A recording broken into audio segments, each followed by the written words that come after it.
नमस्कार। सोचिए जरा, किसी पर कोई अपराध करने का इल्जाम लगा है। उस डर और कंफ्यूजन के बीच सबसे पहला सवाल क्या होगा? शायद यही कि मुझ पर ठीक ठीक इल्जाम क्या है। बस यही एक सवाल भारत की नई क्रिमिनल जस्टिस कोड के एक बहुत ही जरूरी हिस्से यानी चार्ज के सेंटर में है। चलिए आज इसी को समझते हैं कि ये क्या है और एक फेयर ट्रायल के लिए ये इतना जरूरी क्यों है। तो चलिए एक बहुत ही बेसिक सवाल से शुरू करते हैं। जब भी हम किसी क्रिमिनल ट्रायल के बारे में सोचते हैं तो दिमाग में अक्सर गिरफ्तारी या पुलिस की जांच आती है। लेकिन क्या सही मायनों में मुकदमा वहीं से शुरू हो जाता है या फिर कुछ और है? इसका जवाब ही हमारी आज की पूरी बातचीत का फोकस है। और जवाब है आरोप यानी चार्ज। देखिए, कानून की भाषा में चार्ज का मतलब है किसी व्यक्ति के खिलाफ लगाए गए इल्जाम का बिल्कुल सटीक और साफ साफ लिखा जाना। ये सिर्फ एक इल्जाम नहीं है, ये एक फॉर्मल कानूनी दस्तावेज है। और बस यही है वो क्रिटिकल पॉइंट। इसे एक रेस की तरह सोचिए। पुलिस की जो जांच है वो वार्म अप लैप्स की तरह है, लेकिन जब अदालत फॉर्मली चार्ज फ्रेम करती है तो समझिए कि वो स्टार्टिंग पिस्टल है जो ऑफिशियल तौर पर ट्रायल की रेस शुरू करती है। ये सिर्फ एक फॉर्मेलिटी नहीं है, असल में इसी पल से कानूनी लड़ाई कोर्ट के अंदर शुरू होती है। तो आगे हम क्या क्या देखने वाले हैं? सबसे पहले समझेंगे कि चार्ज का मकसद क्या है, फिर इसके साथ जरूरी हिस्सों पर नजर डालेंगे, देखेंगे कि ये कोर्ट में कैसे काम करता है, और आखिर में बात करेंगे कि ये पूरे जस्टिस सिस्टम के लिए इतना अहम क्यों है। चलिए शुरू करते हैं। तो सबसे पहला सवाल, इसका मकसद क्या है? शायद ये सुनने में लगे कि ये बस किसी पर इल्जाम लगाने का एक तरीका है, पर इसका असली मकसद कहीं ज्यादा गहरा है, और वो है एक फेयर कानूनी लड़ाई को पक्का करना। देखिए, इसके कई बड़े मकसद हैं। सबसे पहले ये अभियुक्त को बिल्कुल साफ साफ बताता है कि उस पर इल्जाम क्या है, कोई कंफ्यूजन नहीं। इससे होता क्या है कि उसे अपना बचाव, अपनी डिफेंस ठीक से तैयार करने का मौका मिलता है। ये कोर्ट के लिए भी एक दायरा तय करता है कि ट्रायल सिर्फ उसी खास जुर्म के लिए चलेगा, और जो गंभीर मामले होते हैं जिन्हें हम वारंट और सेशंस ट्रायल कहते हैं, उनमें तो ये पूरी कार्यवाही की नींव होता है। लेकिन यहाँ एक जरूरी बात ध्यान रखने वाली है। हर केस में इस तरह के फॉर्मल चार्ज की जरूरत नहीं होती।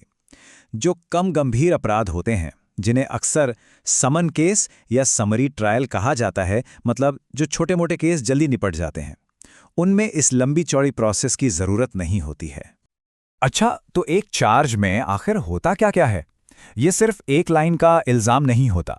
भारतीय नागरिक सुरक्षा संहिता के मुताबिक एक सही चार्ज में 7 जरूरी चीजें होनी ही चाहिए। चलिए एक एक करके इन पर नजर डालते हैं। एक चार्ज को कई जरूरी सवालों के जवाब देने होते हैं। उसे साफ साफ बताना होता है कि जुर्म क्या है, किस कानून के तहत है, और अगर कोई पुरानी सजा हुई है तो उसका भी जिक्र करना होता है। ये पक्का करता है कि सारे लीगल पॉइंट्स कवर हो गए हैं। चलिए इनमें से कुछ को थोड़ा और डिटेल में देखते हैं। चलिए इसको थोड़ा और आसान बनाते हैं। देखिए, कानून में कुछ अपराधों के अपने खास नाम होते हैं, जैसे मर्डर, चोरी या धोखाधड़ी। ऐसे केस में चार्जशीट में सिर्फ उस जुर्म का नाम लिख देना ही काफी होता है। लेकिन कुछ अपराध ऐसे भी होते हैं जिनका कोई एक खास नाम नहीं होता। ऐसे में चार्जशीट में उस अपराध की पूरी परिभाषा लिखनी पड़ती है, ताकि अभियुक्त को ठीक से समझ आए कि उस पर इल्जाम आखिर है क्या।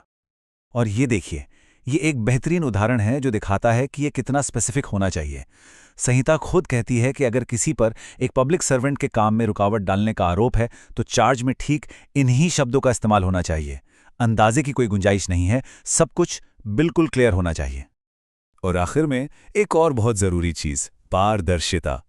अगर अभियुक्त को पहले भी किसी जुर्म में सजा हो चुकी है और वो पिछली सजा इस नए केस में सजा को और बढ़ा सकती है, तो इस बात को चार्ज में साफ साफ बताना जरूरी है। कोई सरप्राइज नहीं, अभियुक्त को शुरू से ही पता होना चाहिए कि उसे किस चीज का सामना करना पड़ सकता है। ठीक है, तो ये तो हो गई थ्योरी की बात। लेकिन जब ये नियम असलियत में कोर्ट रूम में पहुंचते हैं तब क्या होता है? चलिए कुछ असली दुनिया के सिनेरियो देखते हैं कि कोर्ट से नियमों को कैसे लागू करते हैं। ये एक बहुत ही प्रैक्टिकल सवाल है। मान लीजिए चार्ज तो बन गया, लेकिन उसे अभियुक्त को ठीक से पढ़कर नहीं सुनाया गया या समझाया नहीं गया, तो क्या इससे पूरा का पूरा ट्रायल ही खारिज हो जाएगा? तो इसका जवाब मिलता है बनवारी बनाम उत्तर प्रदेश राज्य के एक लैंडमार्क केस से।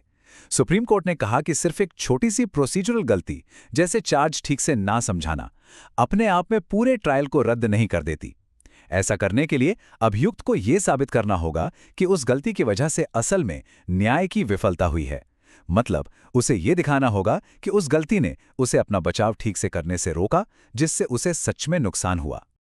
एक और अहम सवाल, जब जज ये फैसला कर रहे होते हैं कि चार्ज फ्रेम करना है या नहीं, तो क्या उस वक्त डिफेंस यानी अभियुक्त का वकील अपने सबूत पेश कर सकता है ये साबित करने के लिए कि केस बनता ही नहीं है?